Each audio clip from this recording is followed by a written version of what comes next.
Hello everyone, welcome back to my channel. So இன்றைக்கி நம்ம என்ன பண்ணலாம்னா, டேவ் ராம்சேன்னு ஒருத்தர் இருக்கார் யூஎஸில். ஸோ அவர் வந்து பார்த்தீங்கன்னா ஒரு ஃபைனான்ஷியல் இன்ஃப்ளூயன்சர் தான்.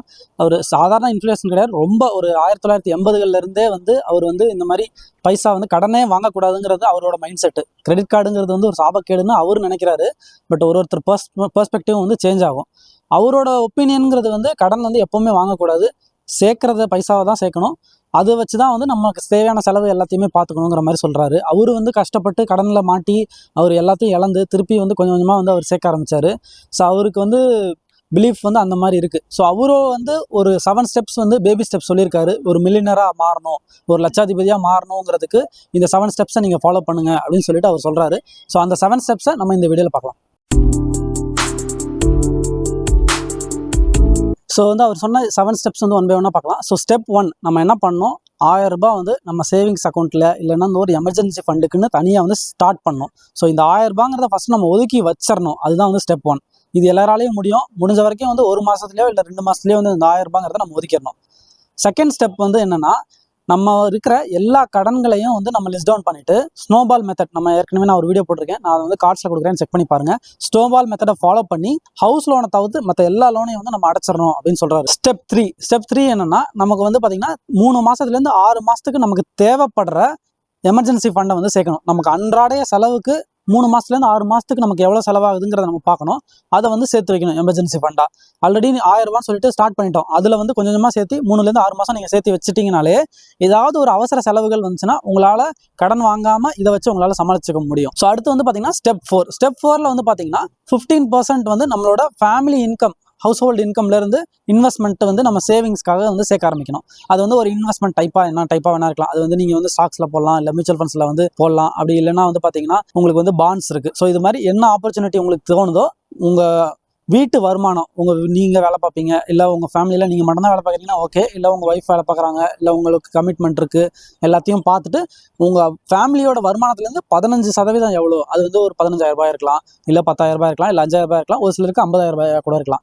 ஸோ உங்கள் ஃபேமிலியில் 15% நீங்கள் வந்து எடுத்து வச்சுட்டு அதை வந்து இன்வெஸ்ட்மெண்ட்டில் கொஞ்சம் கொஞ்சமாக வந்து சேர்க்கறதுக்கு வந்து ஸ்டார்ட் பண்ணணும். உங்களோட சம்பளம் வளர இந்த 15%ங்கிறதும் வளர்ந்துக்கிட்டே வரும். ஏன்னா எல்லாராலையும் வந்து 30% வந்து சேவ் பண்ணுங்கிறது வந்து முடியாது.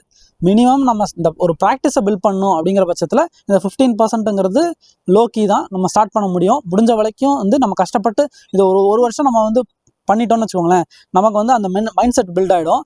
அதுக்கப்புறம் நம்ம பண்ணுறது, நம்ம சேர்க்கறது எல்லாமே வந்து நம்ம மென்டாலிட்டியே அந்த மாதிரி சேஞ்ச் ஆகிடும், ஸ்பெண்டிங்லேருந்து சேவிங்ஸ்க்கு. அதுக்கடுத்து ஸ்டெப் 5 உங்கள் வந்து சில்ட்ரனோட காலேஜ் ஃபண்டுக்கு வந்து சேர்க்குறதுன்னு சொல்கிறாரு. ஸோ இப்போ வந்து காலேஜுங்கிறது வந்து பார்த்திங்கன்னா இப்போ எக்ஸ்பென்சிவாக மாறிக்கிட்டே இருக்குது. ஸோ அதனால் வந்து நம்ம சேர்க்கணும். இந்த வயசுலேருந்து சேர்க்க ஆரம்பிச்சா தான் வந்து கட்ட முடியும். இப்போ நான் படிக்கும்போது எனக்கு தெரிஞ்ச ஒரு 3 லட்சம் அந்த மாதிரி ஆயிருக்கும்னு நினைக்கிறேன். இப்போ நான் கேட்டால் அது வந்து ஆல்மோஸ்ட் ஒரு 7-8 லட்சம் சாதாரண காலேஜுக்கே சொல்கிறாங்க. ஓரளவுக்கு பெரிய காலேஜ்லாம் போனோம்னா ஒரு 10-15-20 லட்ச ரூபா ஆகிடும் போல் காலேஜுக்கு. இப்போ இந்த சூழ்நிலையில் நான் முடிச்சு 4-5 வருஷத்துலேயே இப்படியா இருக்குது.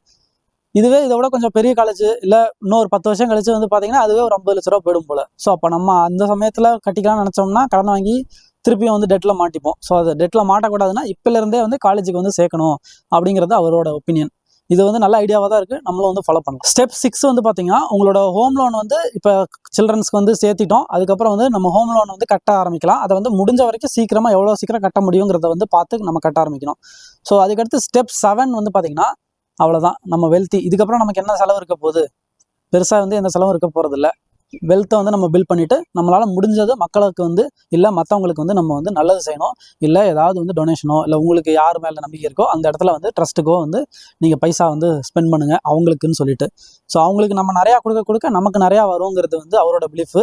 உலகத்துலேயும் வந்து நிறையா நடந்திருக்கு இது மாதிரி நிறையா வந்து. ஸோ நிறையா வந்து இந்த மாதிரி செக் பண்ணியிருக்காங்க. அதில் வந்து பார்த்திங்கன்னா மக்களுக்கு நம்ம எவ்வளோ கொடுக்க இந்த உலகம் வந்து நமக்கு அதுக்கேற்ற மாதிரி நமக்கு திரும்ப வந்து நிறையா வந்து பைசா வந்து நமக்கு கொடுக்கும்னு சொல்கிறாங்க. அப்போ நம்மளால் முடிஞ்சதை ஒன்ஸ் வந்து இந்த ஸ்டெப் 7 போனதுக்கப்புறம் நிறையா வந்து நம்ம மக்களுக்கு செய்யணும். அப்போ தான் வந்து நமக்கும் வந்து கர்மா அப்படின்னு சொல்லுவாங்க ஒரு சிலர் நேச்சர்னு சொல்லுவாங்க, ஒரு சிலர் இறைவன் சொல்லுவாங்க, நமக்கு வந்து திருப்பி நிறையா கொடுப்பாருன்னு சொல்லுவாங்க.